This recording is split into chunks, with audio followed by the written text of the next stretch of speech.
Everybody's finished doing this free write, we are actually going to review our student guide. This is actually part of the process that we're going to work on during the 5-week process that we are reading The Hate You Give. It's also the same format that I'm going to use to grade everyone. So we're going to start on the first page, and this kind of gives everyone the agenda that we are going to be using for this process. You can see here we've got week 1, what's going on with the agenda, and what chapters here to the left or to the right that you have to read during this week. And then next Monday, we will focus our readings every Monday on this book. We may throw some more things in through the middle of the week depending on what's going on, but the main focus will be every Monday. Week 2, there's our agenda. Going on with week 3, going with police brutality and racial profiling. You can see we have quizzes each week. Make sure you're reading the material. We'll be learning about symbols and motifs, character analysis, and how that is being portrayed in the book. Let's come on down and actually look here and see those are free, right? We have 5 parts to that. That's going to be worth 50 points.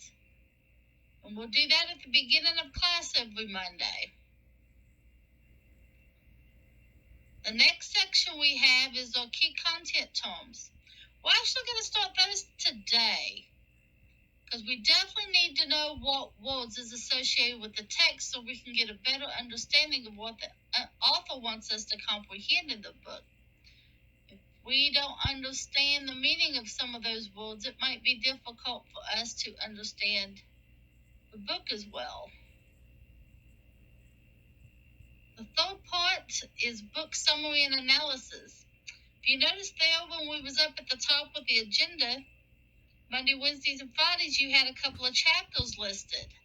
Well, for each one of those chapters, we're going to write a small little book summary or analysis. All of those put together will 50 points.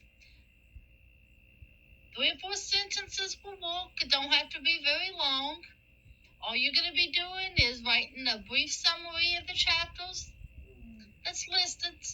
For example, you've got chapter 1 and 2 right here at the top. You don't have to write about 3 and 4 in it, just chapters 1 and 2. A little bit about the characters, maybe about the scenery that's going on. We'll discuss that more in the second part of the lesson today after we get through with the key terms.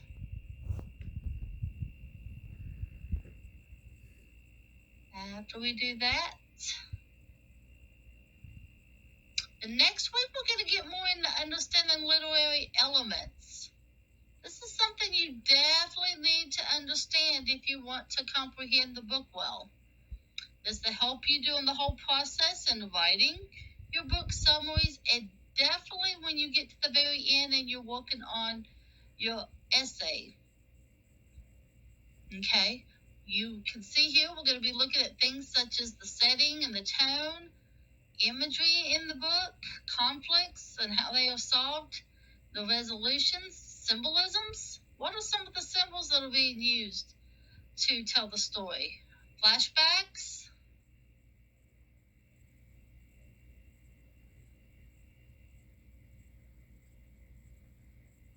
There's about 12 characters that we're going to try to keep track of while we're reading the book. That's going to be worth 40 points. Who are the characters?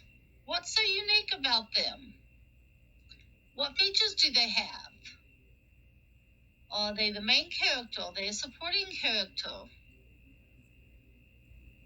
Do they change throughout the book? All of that are things that we're going to read about as it's happening. We're going to document it in our study guide. Like I said, each week after we get through reading several chapters, we're going to have some small quizzes, and then we're going to have a final quiz. The small quizzes are worth 10 points, and there's a total of 4 of them. It's going to be 10 questions on each quiz. With the exception of quiz 4, there's going to be 20, so it's still only going to be worth 10 points. And then the final quiz is going to be worth 25 points for a total of 65 points. The one project I want you to look at is here at the end, your essay final, which is worth 35 points. Now, there is a total of 5 questions here, but you only have to select one that you want to write about. Now, you may think, I don't want to write an essay. Well, the thing about this study guide is if you filled it out all along and you've read your chapters, you're going to have most of the information that you need in your study guide to help you answer this essay and write it. You will have, if you stay on top of it, you may write it early. We'll be able to review it. If you feel like we need to make some corrections to it, we'll have the opportunity to go back and rewrite and proof it, do all that. We have a little rubric down here that can actually help guide you in the process of writing it to let you know what I'm looking for when you are writing this. So be sure to look at this. Look at it each week so you're making sure that you're looking at all the information that's needed when you're reading the book and filling your study guide out.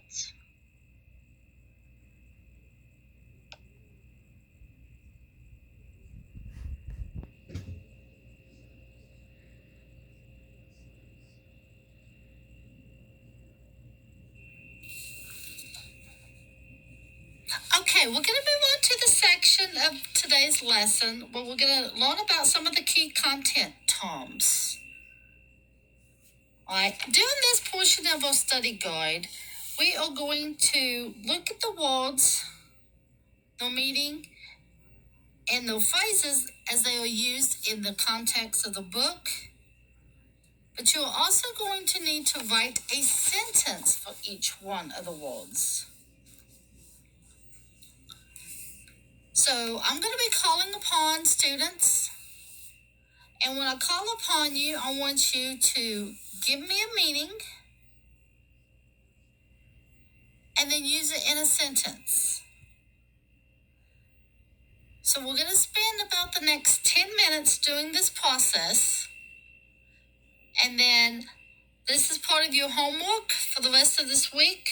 Hopefully we can get most of it today, and then we can get the rest of it this evening for homework or through class time this week. All right. Any questions? It's very important that we get these. I don't want anybody having any trouble understanding the book because they didn't write these down. I know this is part of the learning process that y'all hate. When y'all see a key term and you think it's going to be a spelling word or something that I may give you later on, you're like, oh no. But it's very important that we get these. It's not that hard. I actually found some of these words to be very easy for us this go around. So, the first word that we are going to be looking at today is going to be persona. And I am going to call